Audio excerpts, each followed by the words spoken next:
Good morning, Central City. How we doing? All right. Let's stand and worship our Lord this morning.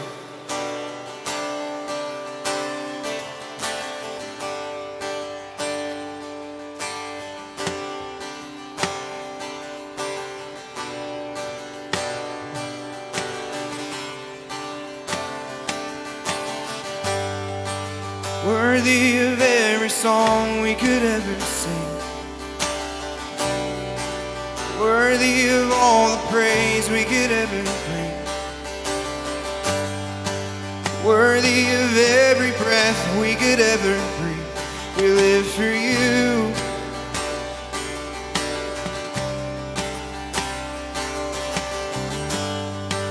Jesus, the name above every other name. Jesus, the only one who could ever save. You are worthy of every breath we could ever breathe. We live for you.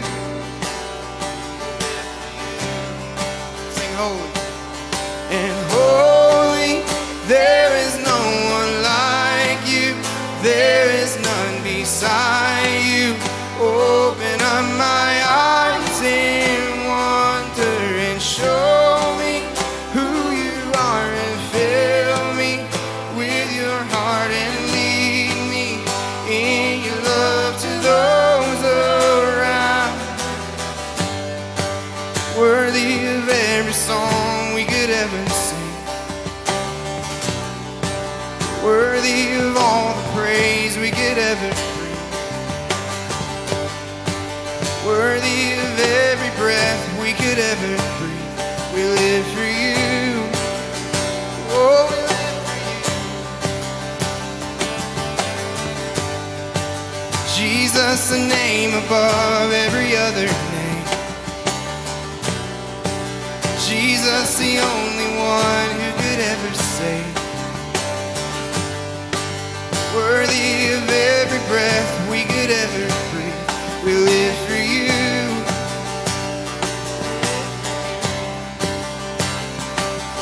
And holy, there is no one like you. There is none beside you. Open up my eyes in wonder and show me who you are, and fill me with your heart and lead me in your love to those. Oh, sing holy.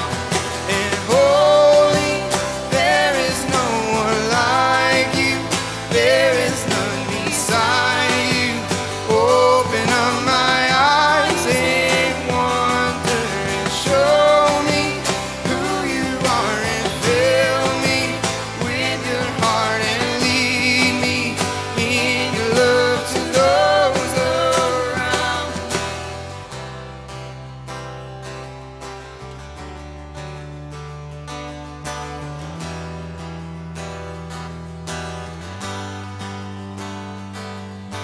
And I will build my life upon your love.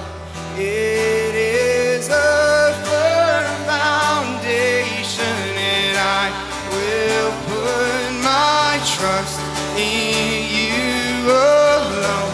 And I will not be shaken, and I will build my life upon your love.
Good morning, Central City. How are y'all today?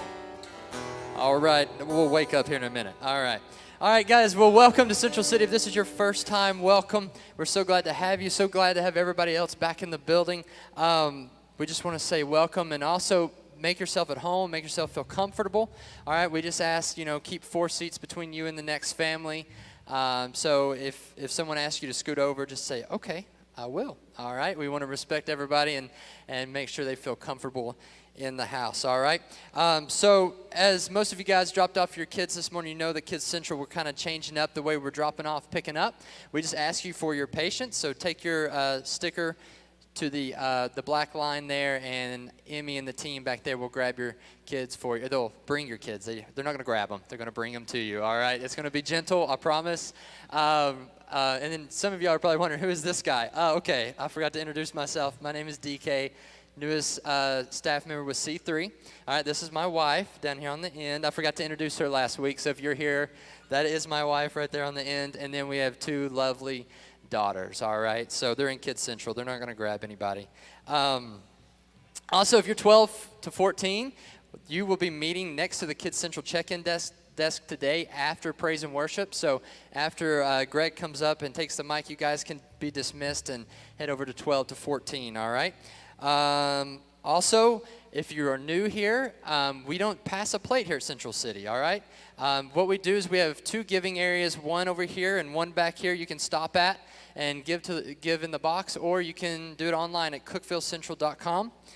Also, we'll be giving away some free books at the end of the service. As you leave, there'll be tables there. Grab 1 book per family.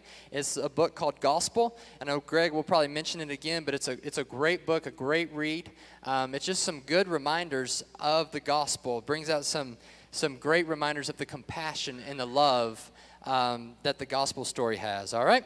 And then that is it for me. Awesome. All right, guys, hey, let's greet one another. You guys see the sign over there, or as you walked in, a holy wave, a little elbow bump.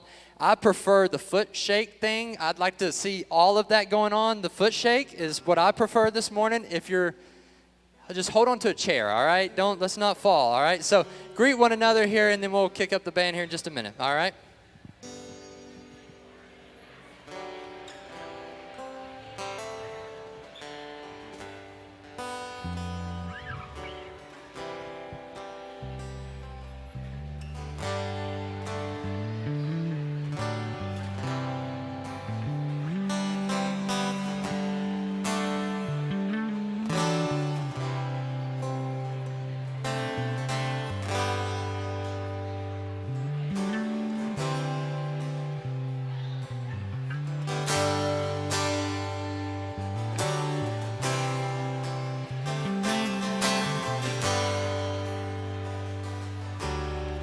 Let's continue in worship this morning.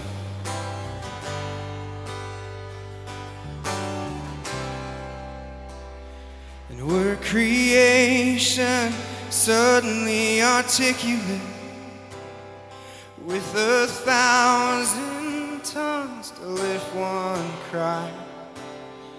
And from north to south and east to west, we'd hear Christ be magnified. And we're the whole earth echoing His eminence. His name would burst from sea to sky, from rivers to the mountain tops. We'd hear Christ be magnified. Sing, oh Christ, be magnified. We're singing, oh Christ, be magnified. Just let His praise arise. Christ, be magnified in me. We're singing, oh Christ, be magnified from the altar of my life. Christ, be magnified in me, yeah.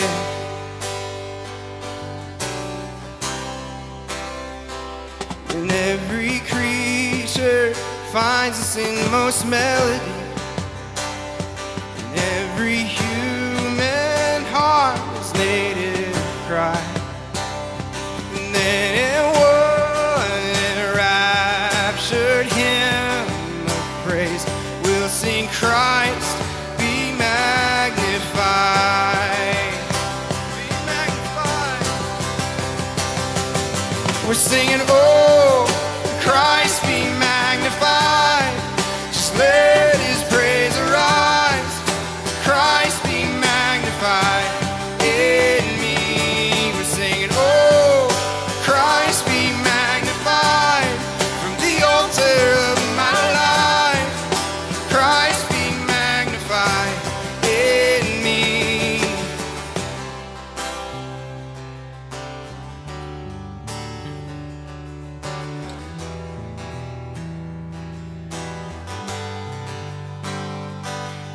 And I won't bow to idols. I'll stand strong and worship you. And if it puts me in the fire, I'll rejoice 'cause you're there too. And I won't be formed by feelings. I'll hold fast to what is true. And if the cross brings transformation, you can hang me there with you. 'Cause death is just a doorway into resurrection life. And if I join you in your suffering, then I'll join you when you rise. And when you return in glory with all the angels and the saints, my heart will still be singing, my song will be the same. Oh, Christ be magnified, just let his praise arise. Christ be magnified in me. We're singing, oh, Christ be magnified from the altar of my life. Christ be magnified in me. We're singing, oh, Christ be magnified, just let his praise arise. Christ be magnified in me. We're singing, oh, Christ be magnified from the altar of my life. Christ be magnified in me.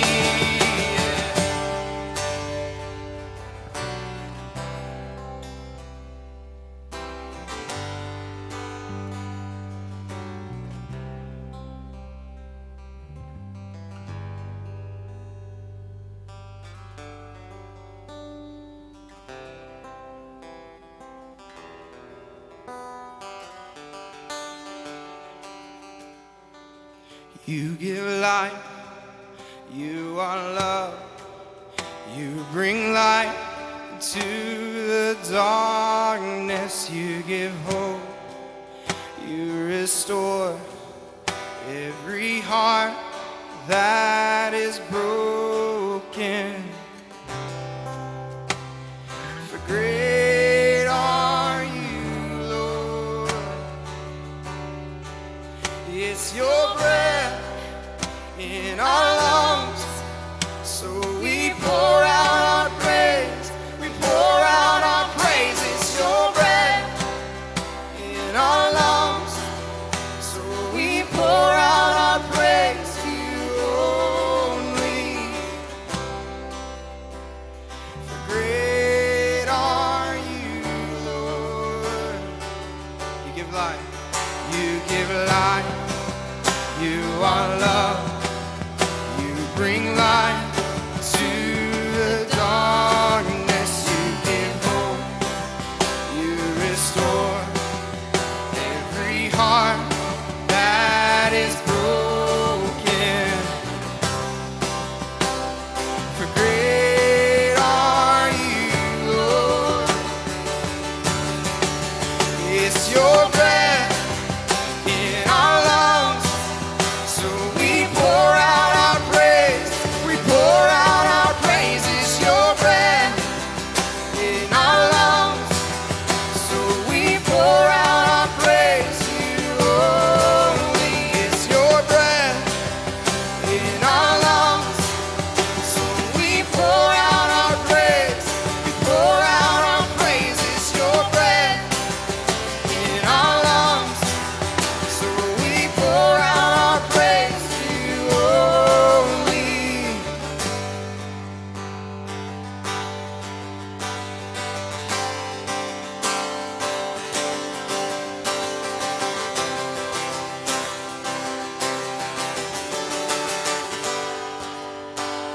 And all the earth, and all the earth will shout your praise. Our hearts will cry, these bones will sing. Great are you, Lord. All the earth will shout your praise. Our hearts will cry, these bones will sing. Great are you, Lord.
my heart to sing thy praise.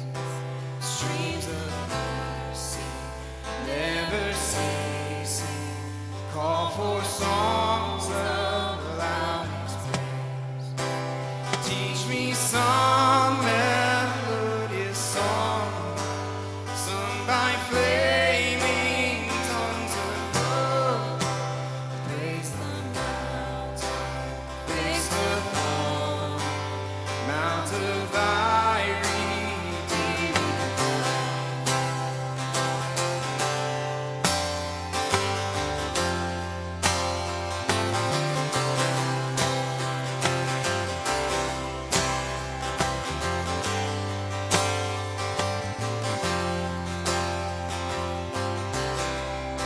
and woe to grace, how great a debt daily I'm constrained to thee.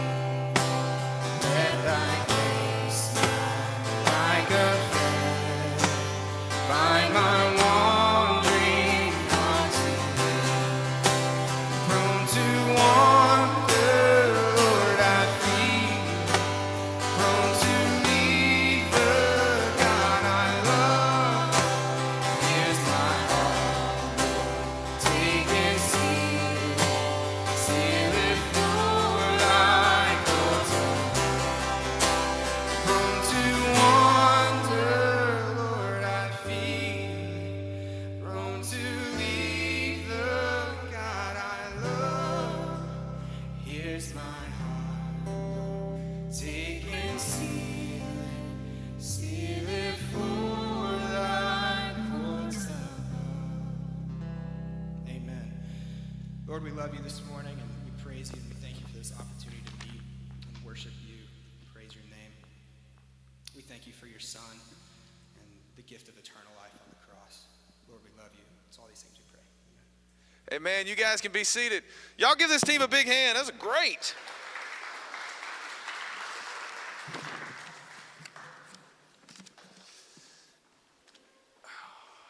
Well, everybody enjoying the sunshine?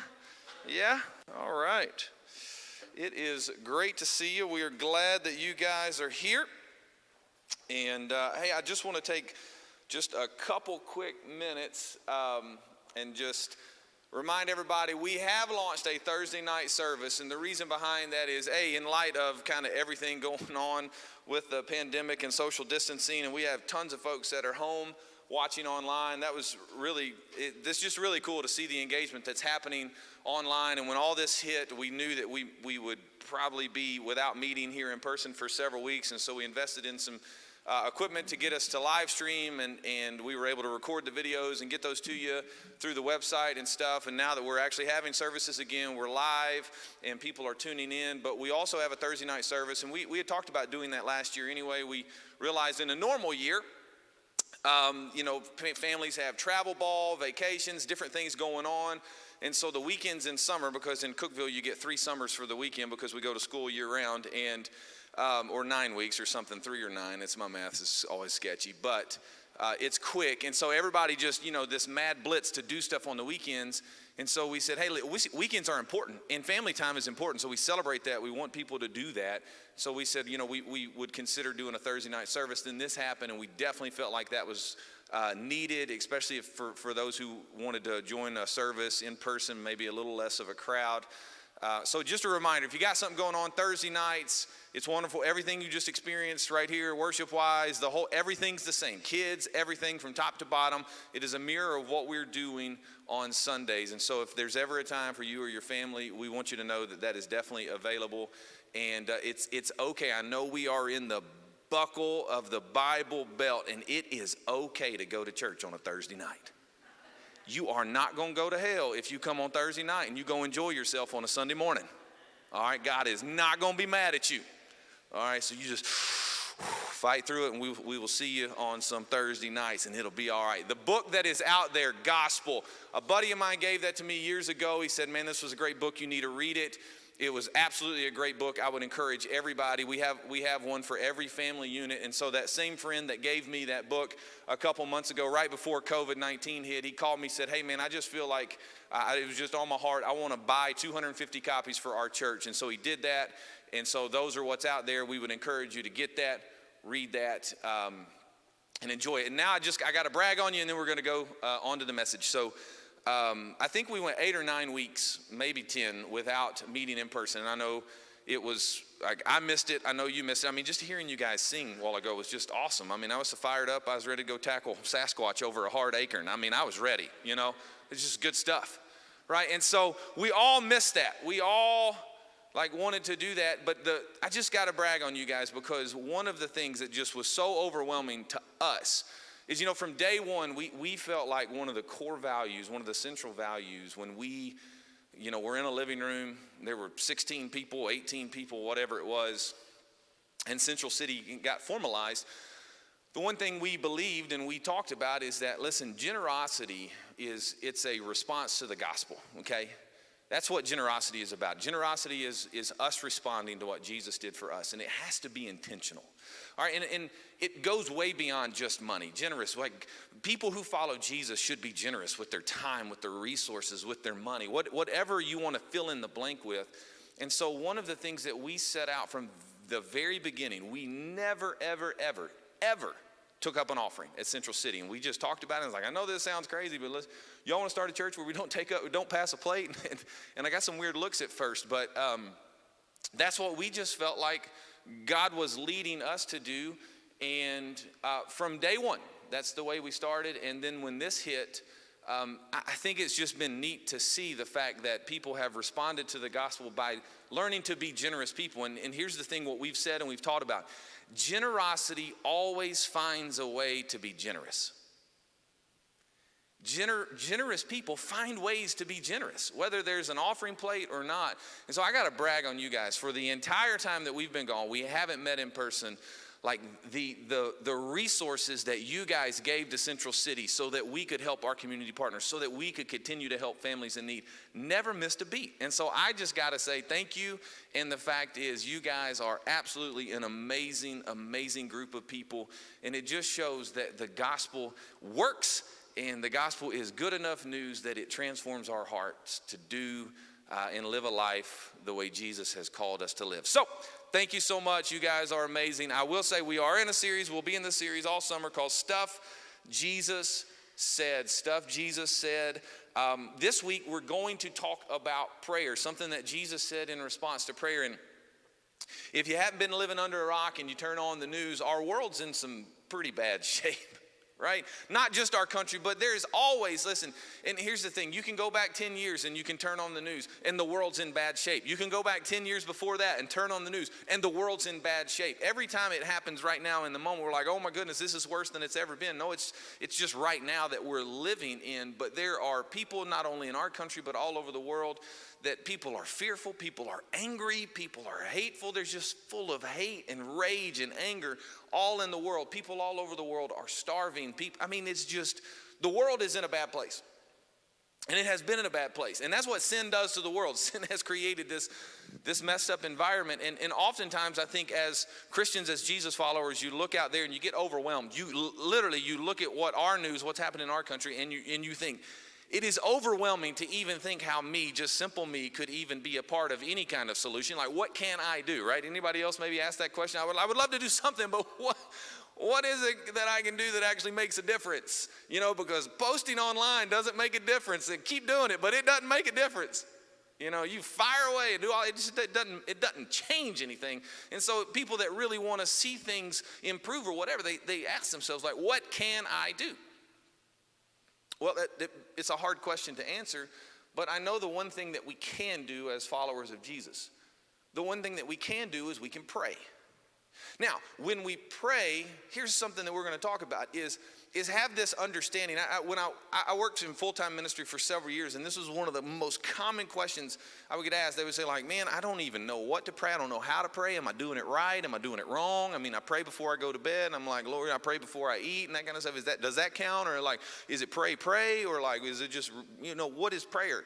And there's this real confusion on our minds and truthfully in our hearts of like, are we doing it right? What are we supposed to do? How are we supposed to pray? How long are we supposed to pray? Can I pray for myself? Do I have to pray for others first? Does God hear me? What if I messed up? Does God still hear me? What if I haven't been good? Does God still listen and does he understand my prayers? And all those things, there's just this lot of confusion. So because we're confused about something, guess what a lot of people choose to do? Not do it. And so I haven't spoke on prayer in a long, long time. So I thought with everything that's going on in the world, we're going to talk about the subject, and I'm going to give you, it's a very, very practical approach to prayer. All right, so here's the amazing thing. So in Luke chapter 11 is, you find this scene that the way Luke records it. And so if you read the Bible, and right in the Gospels, Matthew, Mark, Luke, and John, you have these guys that walk with Jesus, and they're the authors of the Gospel. So it's their recount of the stories that they walked with Jesus. And when you read the Gospel, some of the same things that happen, Luke may say or add some details that Matthew doesn't add. And there's maybe some discrepancies or differences, or somebody highlights something that the other one completely leaves out. And it's like, what, did it happen? Did it not happen? And here's the thing you need to understand is that every one of these guys that wrote these books were guys. They were people who walked with Jesus, and just like you and I, they had personalities, and just like you and I could go have the same experience, watch the same movie, okay? And we come out and we describe it to our friends about that movie, and I'm going to highlight some scenes, and I'm like, it was amazing, and you should have seen, right here. And you may come out and say, yeah, it was pretty good. Right? It was just because you weren't as impressed, or you chose to lock into a certain part of the movie that I didn't really even pay that much attention to, but I loved the fight scene, right? And you didn't like the fight scene. You were really concerned about the secondary plot going on. Like, secondary plot? I just noticed the guy punching the guy, right? So we all have different personalities. We interpret events and things and scenarios a little differently, and we tell those a little differently. And so it's like they had personalities. So when they relived some of these stories, their personalities shine through. And some of the things that some of these guys highlighted is just because they saw and remembered it that way, or because they were actually writing it to a certain group of people. Like Matthew was writing it to Jewish people. And so he included a bunch of stuff about tradition and the law and everything that some of the other guys didn't, because he knew that he was writing it to people that mattered. Okay? And so Luke, in this story, in Luke chapter 11, is where you can go read kind of where this takes place, and then we're going to flip over to Matthew. But the way that Luke sets this up is that Jesus was off praying, and his disciples were off to the side, but they could hear him pray. And so Jesus gets done praying, and he walks back over to them, and something happened in the disciples' minds, right, to where they listened to this guy pray, communicate to God, and they had never heard anybody talk to God that way. I mean, it was what they had been experienced to was very ritualistic, very, you just, almost like a cantation type of thing where it's just repeating and all this rituals and stuff tied to it. But Jesus didn't pray that way. And so when he got back, they're like, Jesus, can you teach us to do that? Like what you just did, can you teach us to pray?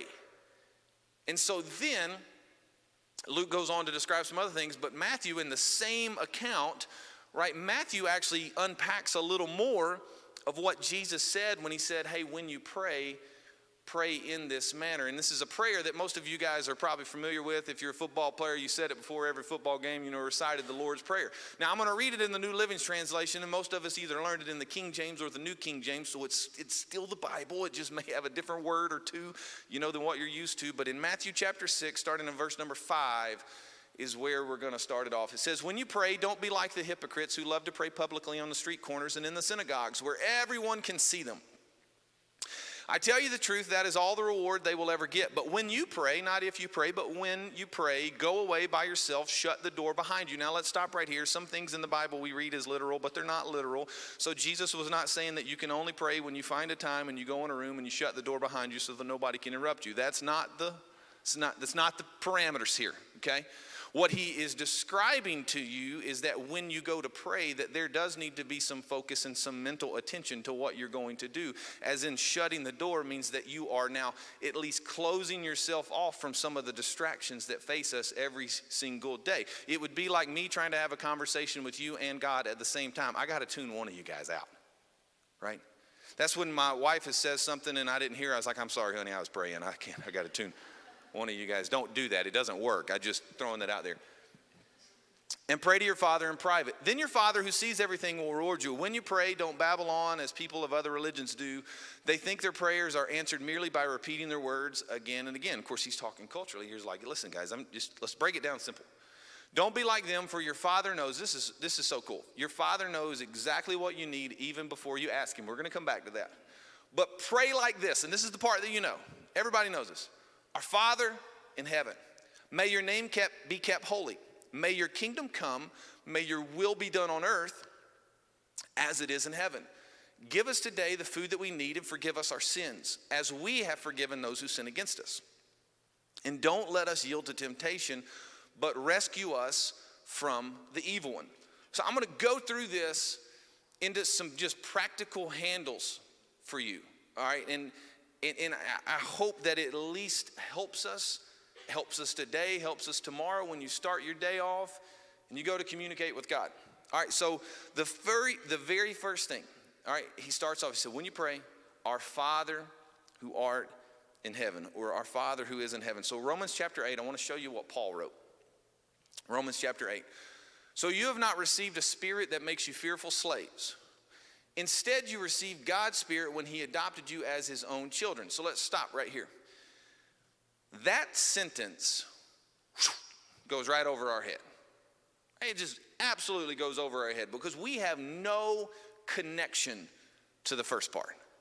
We have no experience to lean into to understand what it might actually be like to be owned and treated the way that they want to treat you by somebody else. None of us in this room have any idea what it feels like to be someone else's property, to be a slave, to be owned by someone. So you get up when they say get up. You go to bed when they say go to bed. You eat when you're allowed to eat. You have no rights. You have no privileges. You are nothing but a piece of property. None of us can connect to that.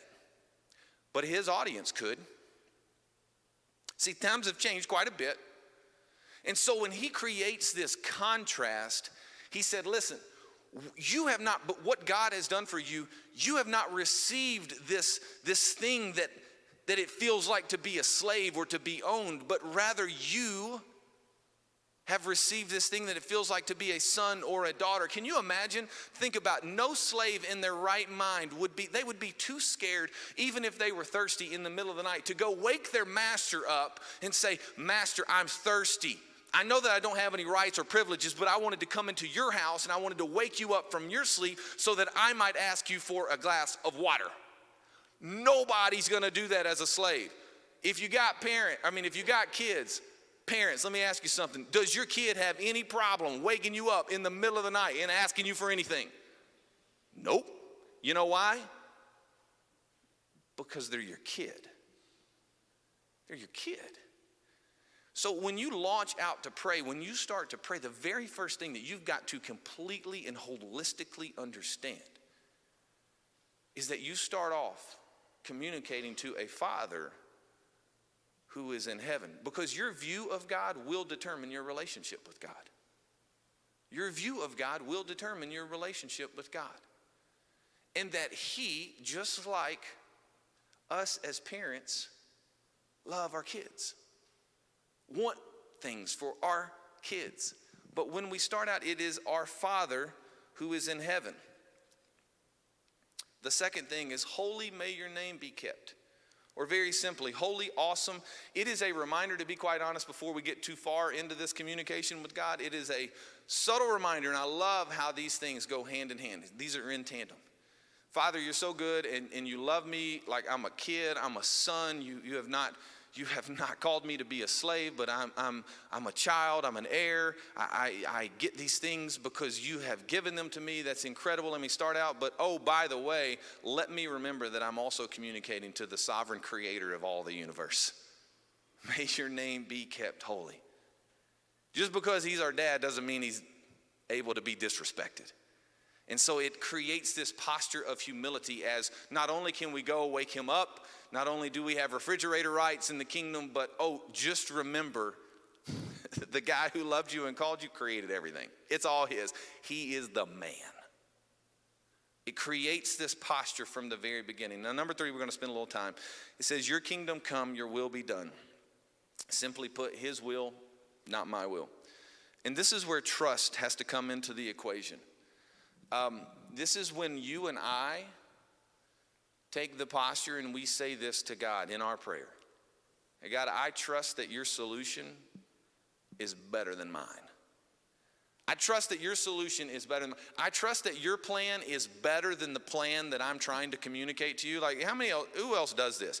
Like, you try to fix a problem so much and you haven't prayed, and it's like, I'll use prayer as a last resort, not a first response. So that's fine. I'll fix it. God's equipped me. He's given me wisdom. I'll go handle it. I'm not going to pray about it. And then it don't work, right? And then all of a sudden you're like, I guess I need to pray about it. But you pray about it in a way, at least now this is self-therapy for me, so you guys just hang on. So you pray about it in a way and you present your plans to God like, God, here's the thing. So what happened is this has happened, but here's what I think should happen. So like, I'm actually powerless. I remember you're the creator of all things. So if you'll just do what I kind of presented to you in this 5-minute little summary of events here, that would be awesome. I'll be good. You'll be good. I'll give you the props. Man, let's move on. High five. Anybody? No. Right, that's how I tend to do it. But this is when your kingdom come, your will be done. The truth is,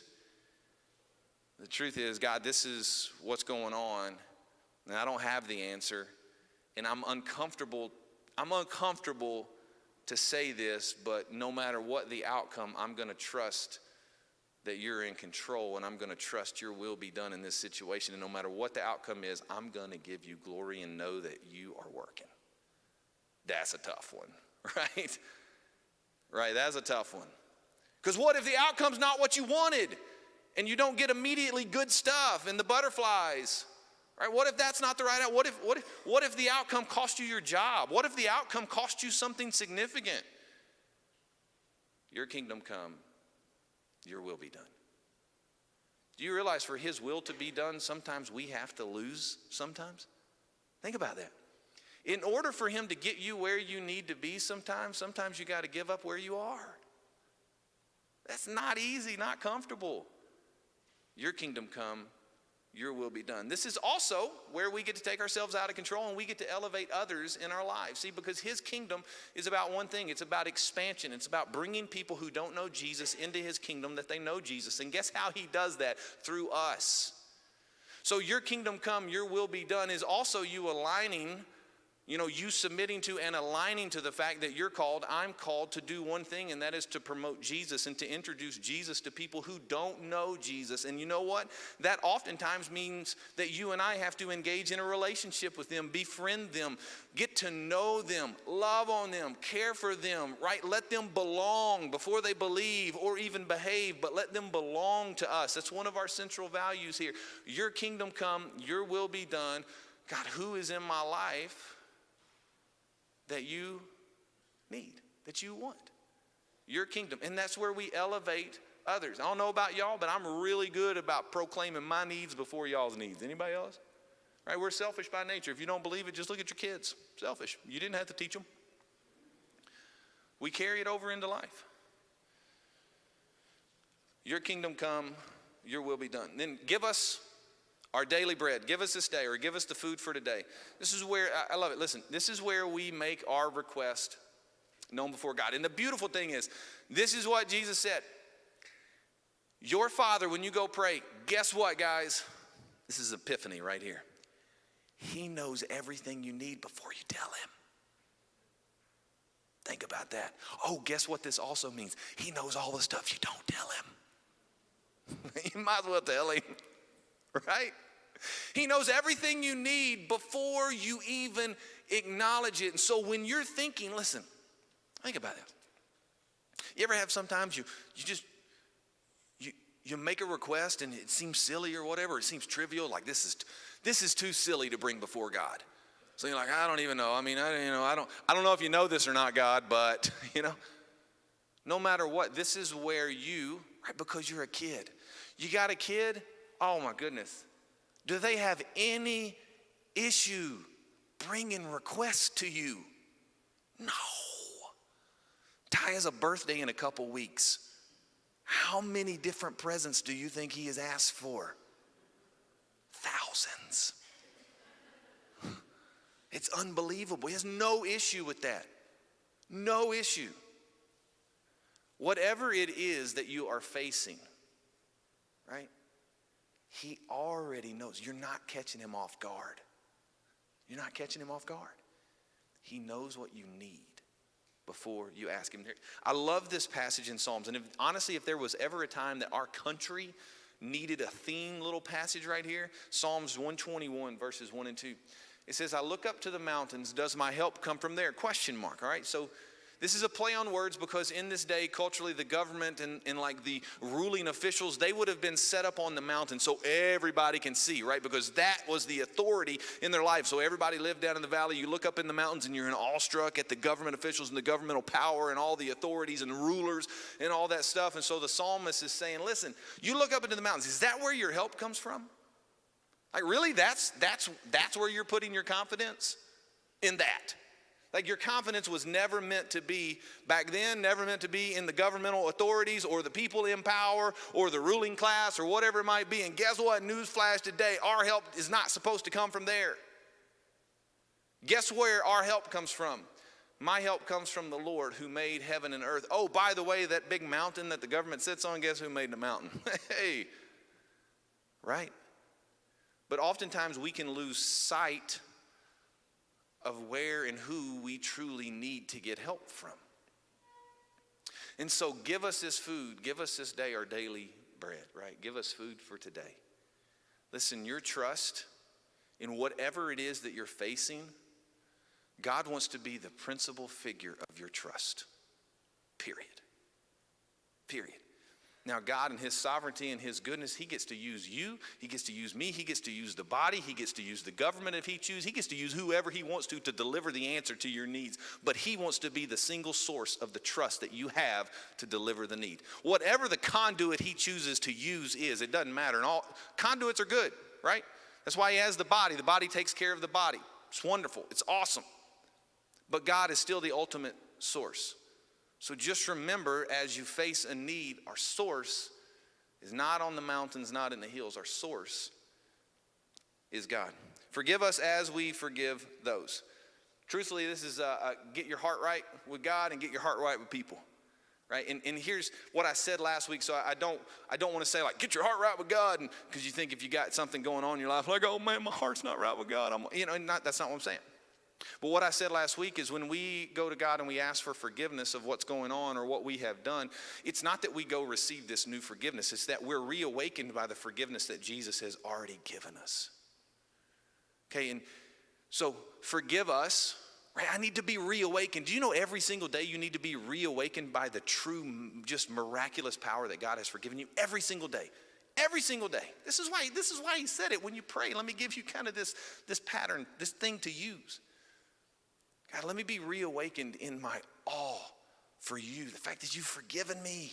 Forgiven me. Oh, and by the way, forgive us as we forgive those. Forgiven people should do what? Forgive people.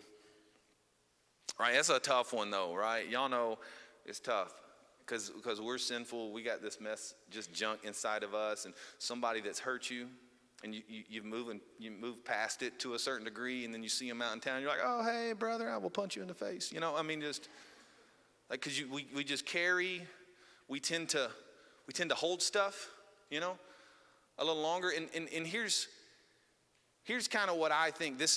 I just believe that we need to prep our heart for this. Like not only be reawakened by the forgiveness that Jesus has already given us, but here's what I would say, that we need to be awakened every single day for the grace that it requires for God to work forgiveness in us and through us. And it is amazing.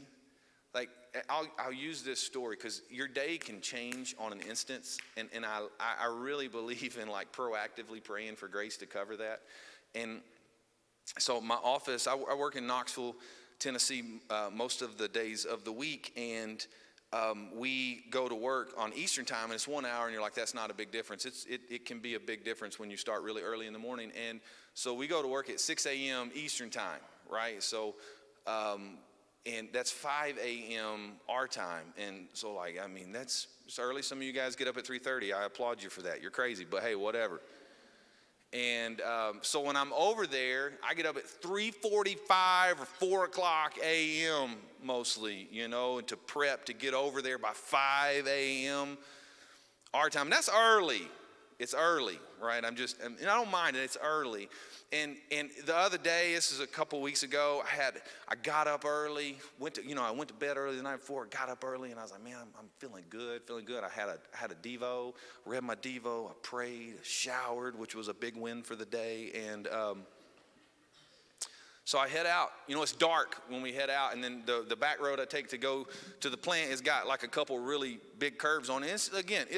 It's 4:30 my time in the morning. I'm not Dale Earnhardt right now. I'm just going to ease my way to work. There's no reason to go 65 on these back roads. I'm not in a hurry. But the person behind me was at 4:30 in the morning.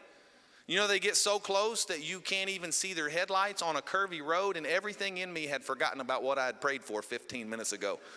Because I was ready to put it in park and get out and open the door and like, what? And so I just think your day can change in an instance. What you don't know what today holds, you definitely don't know what tomorrow holds, but you and I do know who holds the grace and the equipping power to handle whatever today throws at you. And so I believe forgive us as we forgive those. It's a present tense. It's a start your day off with, God, give me the grace that I need to show grace to others, right? It's hard. It can be difficult. And then the other one is, don't lead us into temptation, but deliver us from evil. And quite simply, I believe this should be our declaration every single day, is allow my ears to be open to your leading, right? Allow my ears to be open to your leading, because the truth is, where he leads, if we follow, it's not into sin and temptation. May my ears be open and sensitive to your voice, to those impressions, to that leading, and to the guiding. And again, I think ultimately, going back to where I started, is what if I pray? Am I praying wrong? All this. I really want to say that it's not about what you say. It's just the fact that you're engaging with your Father. And here's what I would say is maybe to me a significant example that I will share with you, and then I'm done. So Ty and Carter go to daycare through the week, and Ty has an iPad. And so in the morning, from he gets his bag ready and stuff to go to daycare, and so he gets to take his iPad to school because they get electronic time for an hour a day or whatever it might be.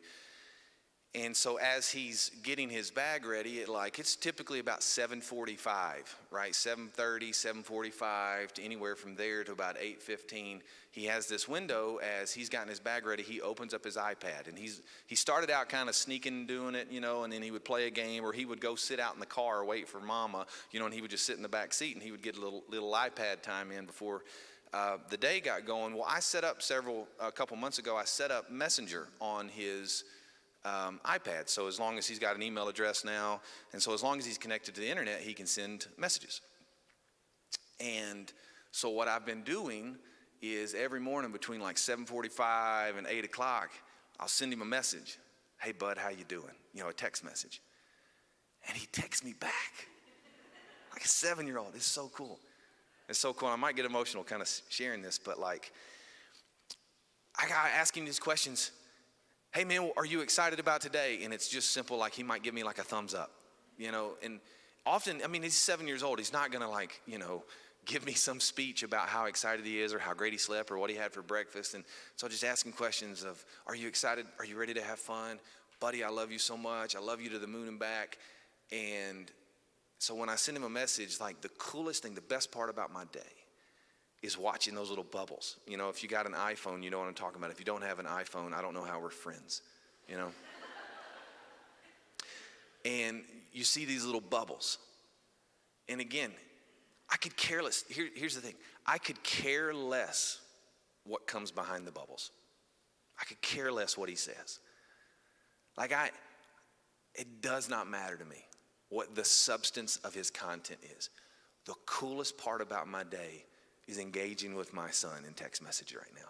Because when I'm not there, I'm not there. It's not like I didn't see him that morning and I didn't get to kiss him before he went to bed. So for that, it's huge for me. It's huge as a dad. It's huge. And so when he's sending me those bubbles, and that is my window every single day. And all I can tell you is that we have a Father in heaven. You're his kid. So take the pressure off you that it's way less about what you say and did you say it right and did you include enough.